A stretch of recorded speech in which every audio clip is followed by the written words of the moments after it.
Ջերմ ողջույն արգելի հետևորդներ, այսօր համեղագույն կարկանդակ ենք պատրաստելու ձեզ հետ միասին, որը իր մեջ ներառելու է պանիր, եփված կարտոֆիլ եւ պատրաստվելու է մածունով հիմքով խմորով, անչափ համեղ փափլիկ մի խմոր եմ ներկայացնելու ձեր ուշադրությանը, արագ անցնենք գործի։ Այսպիսով արագ ներկայացնեմ ինչ է անհրաժեշտ լինելու՝ մաղված ալուր, եւս մեկ անգամ կմաղենք իհարկե ընթացքում, մածուն եմ վերցրել,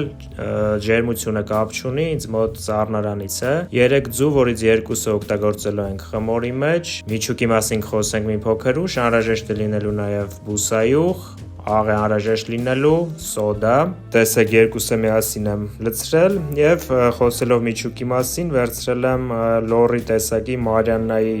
պանիրը, որը աղի չէ, այնպես որ կարող եք աղի էլ վերցնել, բայց ուշադրություն եք դարձնում այդ դեպքում աղի քանակությանը։ Նաեւ անհրաժեշտ է լինելու եփված կարտոֆիլ, հենց նոր եփեցի եւ լցրեցի ափսեի մեջ։ Եփվելու ընթացքում ոչ մի աղ չենք ավելացնում։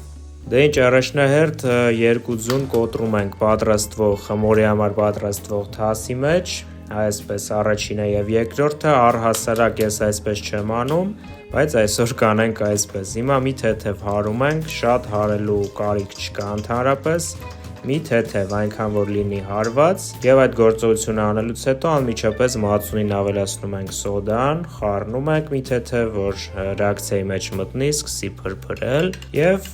երբ դա տեղի է ունենում, արդեն ավելացնում ենք այս զանգվածը ձվի զանգվածին, ամբողջությամբ գեղեցիկ փորելով ավելացնում ենք։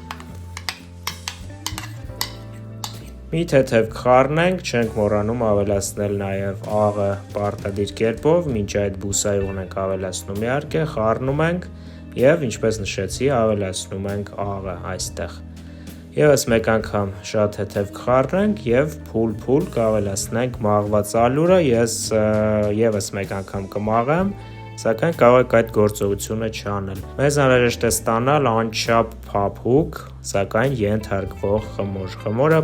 այս բաղադրատոմսի համար չպետք է լինի ձիգ որևէ դեպքում, այլ կրկնում եմ շատ փափլիկ, պուպուշ մի խմոր պետք է ստանանք, որպեսզի արդյունքում ստանանք շատ փափլիկ կարկանդակ։ Խառնում ենք այսպես եւ արդեն մնացած գործողությունները գորգի վրա ենք անում, այսպես հունցում ենք մի քանի րոպե եւ կրկնում եմ ալուրով որևէ դեպքում խմորը չենք լցոնում, չենք պնդացնում, այսպիսի փափլիկ մի խմոր պետք է ստանանք, սակայն դեռ շուտ է, դեռ մի փոքր էլ ալուր կավելացնենք վրայից, տեսեք ես հիմա գլորում եմ եւ կպնում է հատակին, դրա համար ալուրի կարիք կա, շատ քիչ այսպես ավելացնում ենք ընդհանուր զանգվածից, իսկ ինձ մոտ ուղիղ 850 գրամ ալուր է այստեղ, հիմա զգուշորեն մի թեթևել այսպես կհունցենք, մոտ 1 րոպե, 1.5 րոպե, ոչ ավել, այսպես, որից հետո արդեն կարող ենք բաժանել խմորը 2 հավասար մասի, պատրաստելու ենք 2 կարկանդակ կամ 2 խաչապուրի, անվանեք ինչպես կցանկանաք, թեթևակի այսպես կլորեցնում ենք, դնում ենք մի կողմի վրա, պարտադիր ծածկում ենք տոպրակով եւ թողնում ենք 10-15 րոպե։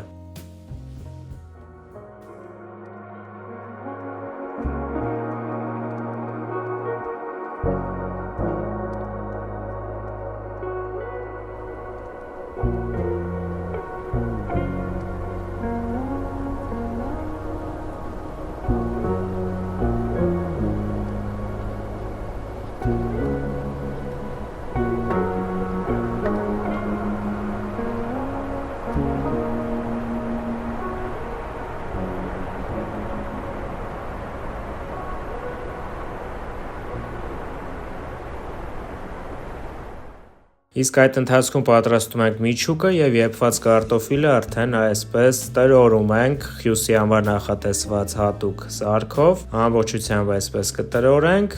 եւ դա անելուց հետո արդեն կավելացնենք պանիրը այստեղ, կրկնում եմ, որ ինչ պանիր ուզեք կարող եք ավելացնել, կարող եք սուլուգունի էլ ավելացնել վրացական, որևէ նշանակություն չունի, ես այսօր կիրառելու եմ, կրկնում եմ, հայկական տեսակի ոչ աղի պանիրը, այսպես խառնում ենք, վերածում ենք մեկ ընդհանուր համասեռ զանգվածի, այսպես խառնեցինք 2-3 րոպե, վերածեցինք համասեռ զանգվածի, ինչպես արդեն նշեցի, եւ ժամանակն է ավելացնել այստեղ Համեմունքները ավելացնում ենք նախ եւ առաջ աղը ըստ ցանկության է, բայց մեզ կարող է հուշել, կրկնում եմ, պանրի աղիությունը։ Ես կավելացնեմ 1 ոչ լիքը թեյի գդալաղ եւ կավելացնեմ այստեղ սև պղպեղ։ Դուք կարող եք ինչ համեմունք ուզեք ավելացնել, սակայն կարծում եմ այս երկու համեմունքը իդեալական կհամապատասխանեն կարկանդակին կամ խաչապուրիին։ Ըստ ցանկության կարող եք այստեղ ավելացնել նաև թարմ համեմ կամ ցանկացած կանաչ սոխն էլ շատ լավ կհամապատասխանի եւ ինչու ոչ կարող եք նաև առանձին տապակել սոխը եւ ավելացնել։ Դե ինչ, հիմա ձիթապատում ենք հատակը այսպես, վերցնում ենք 1 գունդը, տեսեք, փափլիկ ընտիր խմոր ենք ստացել, ինչպես եւ նախատեսվում էր, եւ տեսեք այսպես գեղեցիկ երկու ձեռքով լայնացնում ենք, բացում ենք խմորը, բայց ամբողջությամբ չենք բացում, այլ մի փոքր այսպես կլորավուն մի հարթություն ենք ստանում եւ հիմա միջուկի կեսը, հարգելի ընկերներ, կավելացնենք մեջտեղի հատվածում, այսպես։ Ավելացնում ենք, մյուս կեսը թողնում ենք մյուս գնդի համար, սակայն այսօր ես այդ գունդը չեմ պատրաստելու, այլ այդ գնդով կպատրաստեմ որևէ այլ բան։ Հիմա մի թեթև կսեղմեմ այսպես ձեռքերով միջուկը եւ բոլոր կողմերից այսպես խինքալու նման կփակեմ վերևի հատվածից եւ թեթև կսեղմեմ։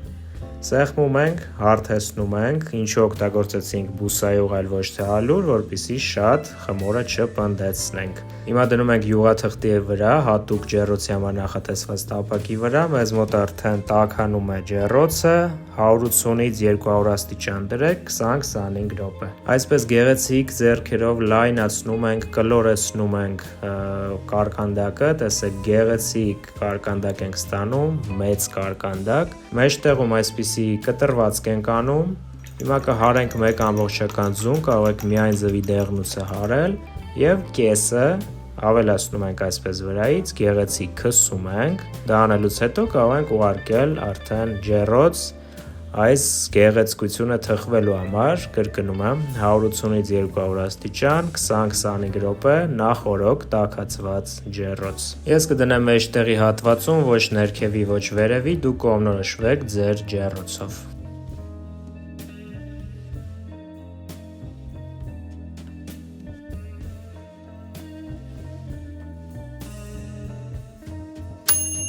Դե ինչ հարգելի ընկերներ, անչափ համեղ կարկանդակը, տեսեք, պատրաստ է մեզ մոտ, տեսեք որքան գեղեցիկ է ստացվել,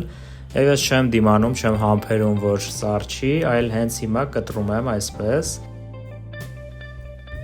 Եվ տեսեք ներսի հատվածից նախ եւ առաջ ինչ լավ է եփվել, երկրորդը ինչ փափլիկ է, ինչ ընտիր է ստացվել, փորձեք այս բաղադրատոմսով անպայման ձեզ դուր կգա, խոստանում եմ։ Իսկ այսօրվա համար նախատեսել էի այսքանը, հարգելի ընկերներ, շատ շուտով կհանդիպենք շատ հաճախակի,